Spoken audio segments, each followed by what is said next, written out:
بسم اللہ الرحمن الرحیم۔ السلام علیکم، کیسے ہیں آپ سب؟ امید ہے خیریت سے ہوں گے۔ اللہ پاک آپ سب کو اپنے حفظ و امان میں رکھے اور ہدایت پانے والوں میں شامل فرما دے، آمین یا رب العالمین۔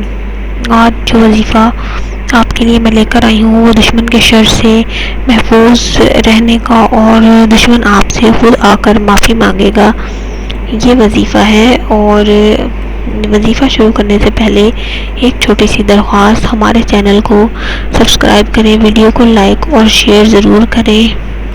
شیئر صرف اس نیت سے کریں کہ آپ کی وجہ سے کسی اور کی پریشانی حل ہو جائے اور آپ کی یہ کوشش آپ کے لیے صدقہ جاریہ کا ذریعہ بن جائے۔ اور اب میں آپ کو بتاؤں گی کہ آپ نے وظیفہ کس طرح کرنا ہے۔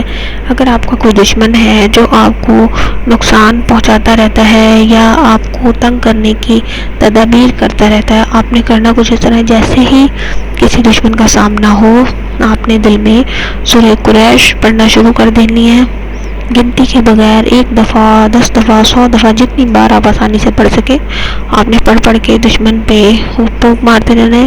انشاءاللہ تعالیٰ آپ کا دشمن آپ کو تکلیف نہیں پہنچا پائے گا، کوئی نقصان نہیں پہنچا پائے گا، آپ دشمن کے شر سے محفوظ رہیں گے۔ اور اس کے علاوہ اگر آپ کا کوئی مقدمہ ہے، آپ کسی مقدمے میں جاتے ہیں اور آپ چاہتے ہیں کہ آپ کی کامیابی ہو، آپ گھر سے صدقہ دے کر نکلیں اور نماز کی پابندی کریں، اور جتنا ٹائم آپ کا مقدمہ چلتا رہے، دشمن سے سامنا رہے، آپ نے سورہ قریش کی تلاوت کرتے رہنا ہے، سورہ قریش کا ورد کرتے رہنا ہے۔ انشاءاللہ تعالی آپ کی مقدمے میں کامیابی ضرور ہوگی۔ اپنے دعاؤں میں یاد رکھیے گا، اور انشاءاللہ تعالی اگلی ویڈیو کے ساتھ حاضر ہوں گے۔ تب تک کے لیے اللہ حافظ۔